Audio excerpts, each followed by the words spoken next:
В Новгороде следователи готовятся передать в суд уголовное дело в отношении отца двоих детей и примерного семьянина, который на 10 дней взял в сексуальное рабство молодую девушку и заточил ее в подвале гаража. Эта история наделала много шума, но ее детали появились только сейчас. Например, нашему корреспонденту Александру Софиуллину удалось выяснить, почему больше недели на помощь пленнице никто не приходил, хотя вокруг было достаточно людей. За неприметным забором с надписью «Черным грунт, бой, кирпичи» скрывается тот самый гараж с подвалом, где в августе прошлого года бизнесмен Сергей Свешников 10 дней удерживал свою жертву, молодую девушку, приковал к кровати, бил и насиловал.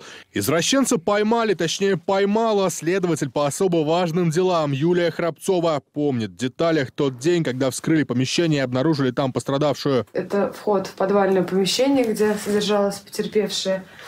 Можно заметить, что сам вход оборудован шумоизоляцией, то есть лица, находящиеся вдруг рядом с данным гаражом, не услышали бы крики потерпевшей, если бы она захотела бы убежать. Сам подвал — крутая лестница, после еще одна дверь, опять шумоизоляция, внутри оборудованное помещение, практически квартира-студия. Все это очень похоже на место, в котором побывала не одна жертва. Вот это та кровать, где обвиняемый совершал в отношении потерпевшей преступления сексуального характера.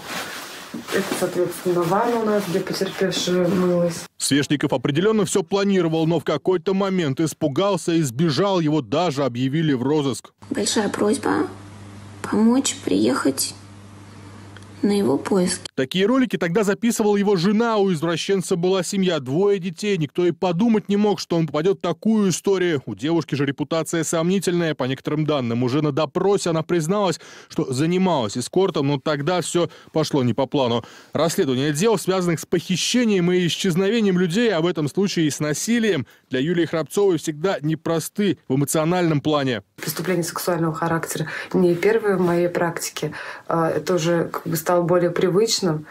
Безусловно, жалко потерпевшую, жалко родителей ее, но такая работа. Бизнесмен пока дожидается завершения следствия в СИЗО. Обвиняемые по другому делу, убийству мужчины в 2019 году, уже оказались на скамье подсудимых. Расследованием также занималась Юлия Храбцова. Тогда 2 должников решили не отдавать займ и убили своего кредитора. Найти их удалось спустя 2 года с момента расправы, но найти это полдела. Причастность еще нужно доказать. На этих кадрах Юлия за работой, что называется, в полевых условиях во время следственного эксперимента, четко фиксирует все показания подозреваемых, задает наводящие вопросы, чтобы у судьи после не осталось никаких сомнений.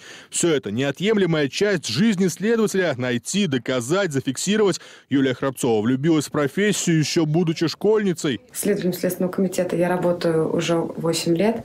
Еще в детстве, когда я смотрела криминальные сериалы, мне уже тогда хотелось ловить преступников. Самое главное, я считаю, это, наверное, восстановление справедливости, чтобы лица, которые совершили преступление, получили справедливое наказание. Вспоминая весь свой опыт, Юлия говорит, порой раскрыть дело помогают самые мелкие и незначительные детали. Так, расследовать очередное исчезновение человека помогла записная книжка телефона подозреваемого. По номеру установили свидетеля преступления, а он уже показал место, где спрятано тело. В итоге обвиняемый отправился в колонию. И таких сложных и запутанных дел у российских следователей десятки тысяч. И у преступников уйти от наказания шансов нет. Благодаря таким, как следователь Юлия Храбцова, влюбленным в свою профессию. Александр Софиуллин, Виктория Сытник. Экстренный вызов.